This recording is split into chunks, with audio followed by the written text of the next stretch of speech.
Tasty tasty కజ్జికాయలు ఎలా తయారు చేయాలో ఈ వీడియోలో చూద్దాం. ముందుగా నువ్వు పప్పు కొంచెం దూరగా వేయించుకొని పక్కన పెట్టుకోవాలి.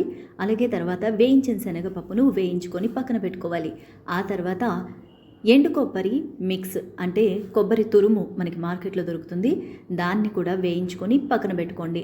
ఆ తర్వాత వీటికి ఈ మూడింటిని సెపరేట్గా ఉంచుకొని వేయించిన శనగపప్పు అలాగే ఎండు కొబ్బరి మిక్సీ జార్లో వేసుకొని లైట్గా బరకగా మిక్సీ చేయండి.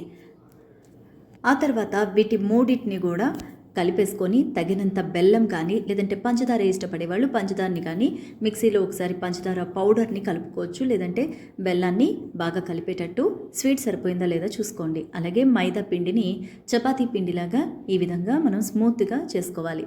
తర్వాత పూరీలాగా ఒత్తుకొని దాన్ని కజ్జికాయల పీట మీద వేసుకొని దీనిలో స్టఫింగ్కి మనం ప్రిపేర్ చేసుకున్న ఆ స్టఫింగ్ని పెట్టి తర్వాత ఈ చుట్టూరా వాటర్తో కొంచెం తడి చేయాలి, ఎందుకంటే బాగా అంటుకోవడానికి. తర్వాత ఈ విధంగా కజ్జికాయల్ని ప్రిపేర్ చేసుకోవడమే. ఈ ప్రిపేర్ చేసుకున్న కజ్జికాయలన్నీ నూనెలో వేయించుకోవాలి. నూనె మరీ మరిగిపోకుండా జస్ట్ నార్మల్గా వేడైతే చాలు. తర్వాత వీటిని కజ్జికాయల్ని జాగ్రత్తగా గోల్డెన్ బ్రౌన్ కలర్ వచ్చేంత వరకు వేయించుకోవడమే. అంతే, నోరూరించే హెల్దీ అండ్ టేస్టీ కజ్జికాయలు రెడీ.